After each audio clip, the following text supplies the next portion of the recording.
एक गांव से आई एक लड़की, प्रिया, का सपना था बड़ी डॉक्टर बनने का। उसने कड़ी मेहनत से एनईटी एंट्रेंस टेस्ट पास किया और एक अच्छे मेडिकल कॉलेज में दाखिला लिया। लेकिन मेडिकल की पढ़ाई उसके लिए एक नर्क बन गई। एनाटॉमी के हजारों लैटिन नाम, बायोकेमिस्ट्री के कॉम्प्लेक्स साइकिल्स, फार्माकोलॉजी की हजारों दवाएं, यह सब याद रखना उसे नामुमकिन लगता। वह हमेशा थकी और तनाव में रहने लगी। उसने मरीजों को देखना भी शुरू कर दिया, लेकिन वह उन्हें एक केस की तरह देखती, एक प्रॉब्लम की तरह, इंसान की तरह नहीं। उसका दिल सुन्न होता जा रहा था। एक दिन जब वह ओपीडी में घूम रही थी, एक बुजुर्ग महिला ने उसका कोट पकड़ लिया। बेटा, उन्होंने कमजोर आवाज में कहा, कोई है जो बस मेरी बात सुन ले? वह दादी माँ शांति देवी अकेले आई थी। उन्हें सिर्फ हल्का सा बुखार और जोड़ों में दर्द था। सीनियर डॉक्टर ने जल्दी से प्रिस्क्रिप्शन लिख दी थी और अगले मरीज को देखना शुरू कर दिया था। प्रिया के पास जाने का कोई काम नहीं था, लेकिन उसने देखा कि दादी माँ की आंखों में एक डीप सैडनेस थी। उसने पूछा, दादी माँ, सब ठीक है? बस इतना पूछना था। दादी माँ ने रोना शुरू कर दिया। उन्होंने बताया कि वह अकेली रहती हैं। उनका बेटा विदेश में है और उन्हें महीनों से फोन तक नहीं किया। बुखार से ज्यादा उन्हें तो अकेलापन लग रहा था। प्रिया ने वहीं बैठकर उनकी पूरी बात सुनी। उसने उनका हाथ थामा। उसने उनसे उनके बेटे के बचपन के किस्से पूछे। 10 मिनट में दादी माँ का चेहरा चमक उठा। उन्होंने प्रिया का हाथ पकड़ते हुए कहा, बेटा, तुमने आज मेरी सबसे अच्छी दवा दे दी। तुमने मुझे वक्त दिया।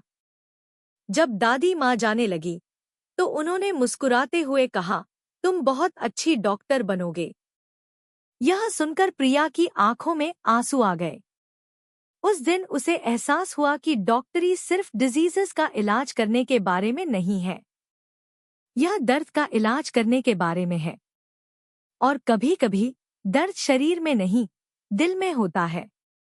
उस दिन के बाद प्रिया बदल गई। वह अब पढ़ाई को एक बर्डन की तरह नहीं, बल्कि एक टूल की तरह देखती। वह याद करती कि एनाटॉमी का यह मसल उस दादी माँ के जोड़ों में दर्द कर रहा था।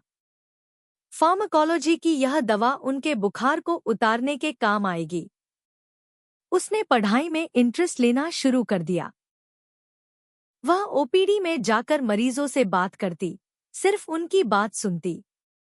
उसने पाया कि जब वह मरीजों से कनेक्ट करती, तो उनके सिम्पटम्स उसे जल्दी समझ में आते।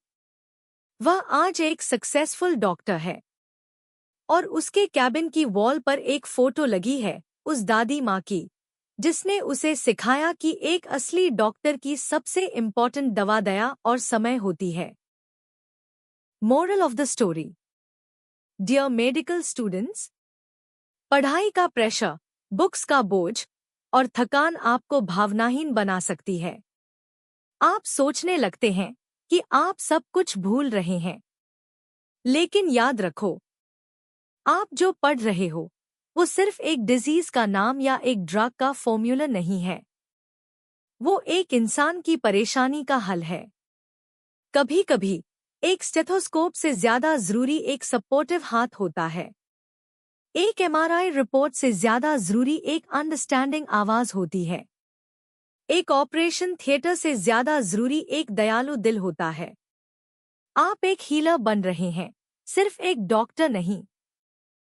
और हीलर का सबसे बड़ा टूल उसका इंसानियत से भरा दिल होता है। पढ़ाई जारी रखो, लेकिन अपने अंदर का वो दिल कभी मत मरने दो जो किसी की पीड़ा सुन सके। क्योंकि दुनिया को औरों से ज्यादा आप जैसे कंपैशनेट डॉक्टर्स की जरूरत है।